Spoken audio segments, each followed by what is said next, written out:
Dhruv Rathee claim करते हैं कि 61 लाख वोटर्स डिलीट हुए और 60 लाख से ज्यादा सस्पेक्टेड बना दिए गए। 61 लाख लोगों का नाम वोटर लिस्ट से काट दिया गया है, 60 लाख लोग सस्पेक्टेड वोटर बन गए हैं। लेकिन ऐसा नहीं है दोस्तों, रियलिटी कुछ और ही है। अगर इतना बड़ा वोटर डिलेक्शन होता तो इलेक्शन कमीशन ऑफ इंडिया की रिपोर्ट, मीडिया और कोर्ट हर जगह ब्रेकिंग न्यूज होती, लेकिन कोई ऐसा वेरीफाइड नेशनल कंफर्मेशन नहीं मिला। तो पूरी तरीके से ये क्लेम अनवेरिफाइड और फेक माना जाता है। फिर ध्रुव राठी क्लेम करते हैं कि एक सॉफ्टवेयर ने 7 करोड़ वोटर्स को एक साथ सस्पेक्ट बना दिया। एक सॉफ्टवेयर जिसकी एक्यूरेसी के बारे में इलेक्शन कमीशन को खुद नहीं पता, और एक ऐसा सॉफ्टवेयर जिसने एक रात में 7 करोड़ वोटर्स को सस्पेक्टेड बना दिया था। सुनने में ये शॉकिंग लगता है, लेकिन रियलिटी में ऐसा नहीं है। इंडिया में वोटर वेरिफिकेशन सिर्फ सॉफ्टवेयर से नहीं होता, इसमें बीएलओ फील्ड चेक करता है, डॉक्यूमेंट्स सब इन्वॉल्व होते हैं। और अगर 7 करोड़ वोटर्स एक साथ फ्लैग कर जाते तो पूरा इलेक्शन सिस्टम कोलैप्स कर जाता। प्रैक्टिकली माने तो ये इम्पॉसिबल क्लेम है। ध्रुव ऐसा भी क्लेम करते हैं जो एडजस्ट ही नहीं करता। एक नई कैटेगरी बनाई गई, सस्पेक्टेड वोटर या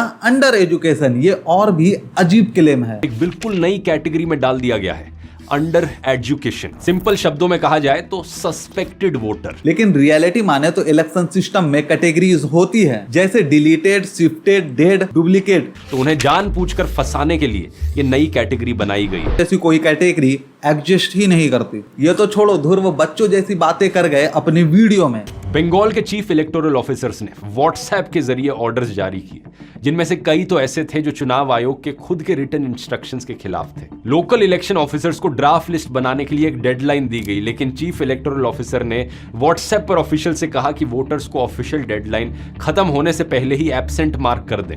ये थोड़ा फिल्मी लगता है। रियलिटी में गवर्नमेंट इनफॉर्मल कम्युनिकेशन व्हाट्सएप पर हो सकता है, लेकिन ऑफिशियल डिसीजन हमेशा राइटिंग और रिकॉर्ड्स में होता है। WhatsApp only governance legally invalid है। ये हाईली मिसलीडिंग क्लेम है। और साथ ही ये भी क्लेम किया कि मालदा में जजेस हॉस्टेज बनाए गए वोटर लिस्ट इशू पर। बंगाल का Malda district national highway number 12 पर बांस, फर्नीचर और जले हुए टायर्स का बैरिकेड लगा हुआ है। सैकड़ों लोग सड़क पर हैं और बीडीओ ऑफिस के अंदर 7 जुडिशियल ऑफिसर्स को हॉस्टेज बनाया जा चुका है।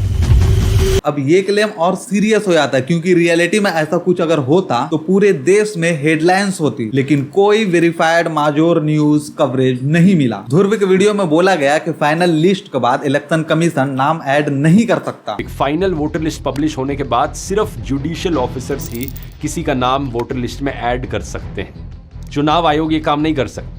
लेकिन रियलिटी में ऐसा नहीं है। सुप्रीम कोर्ट ऑफ इंडिया के रूल का यहाँ गलत इंटरप्रिटेशन किया गया है। इलेक्शन कमीशन के पास फॉर्म 678 के थ्रू करेक्शन का पावर होता है, और साथ ही साथ बल्क में आउटसाइडर को वेस्ट बंगाल की वोटर लिस्ट में जोड़ा जा रहा है। दूसरे स्टेट के लोगों को बड़े स्केल पर ऐड किया जा रहा है। ये पूरा किस्सा दोस्तों कहानी का सिर्फ एक पहलू है, वोटर लिस्ट से नामों को काटना। इसका दूसरा पहलू है वोटर लिस्ट में उन लोगों के नाम ऐड करना जो स्टेट में रहते नहीं है। लेकिन रियलिटी ये एक पॉलिटिकल एलिगेंस है। ममता बनर्जी वर्सेस भारतीय जनता पार्टी, लेकिन अभी तक कोई वेरीफाइड प्रूफ नहीं है।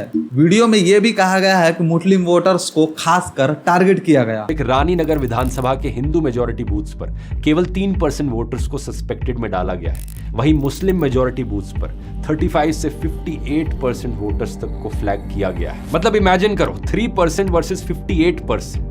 एक ही कॉन्स्टिट्यूएंसी, एक ही सॉफ्टवेयर, एक ही रूल्स, बस डेमोग्राफिक्स का फर्क दिख रहा है। लेकिन रियलिटी में ये एक सेंसिटिव स्टैटिकल क्लेम है। इसकी सोर्सेस क्लियर नहीं है और बिना ऑफिशियल डेटा के कुछ भी बोलना मिसलीडिंग हो सकता है। ध्रुव का और कई पॉलिटिकल लीडर का भी ये क्लेम है। मुझे इस सवाल का जवाब दो कि डेटा छुपाने की फिर क्या जरूरत पड़ी। वेस्ट बंगाल की जो फाइनल वोटिंग लिस्ट पब्लिश की गई, उसकी केवल स्कैन्ड पीडीएफ कॉपीज अपलोड की गई। ये कॉपीज ना तो सर्चेबल थी और ना ही मशीन रीडेबल, और जहां पर फाइल साइज इन कॉपीज का 1 MB होना चाहिए, वो 228 MB की फाइल इन्होंने बना दी। लेकिन रियलिटी में गवर्नमेंट पीडीएफ का स्कैन फॉर्मेट में होना कॉमन है। कैप्चा और लार्ज फाइल भी नॉर्मल एंटीबूट में एश्योरेंस होती है। कॉन्स्पिरेंसी जैसे दिखाया गया, पर जरूरी नहीं ये सच हो। इनके हिसाब से फेमस लोगों का नाम डिलीट कर दिया गया। जैसे जज, क्रिकेटर, इन सभी के नामों को काट दिया गया। और सुनो, कैलकाटा हाईकोर्ट के रिटायर्ड जज जस्टिस शहीदुल्लाह मुंशी, जो अभी वेस्ट बंगाल वक्फ बोर्ड के चेयरपर्सन भी है,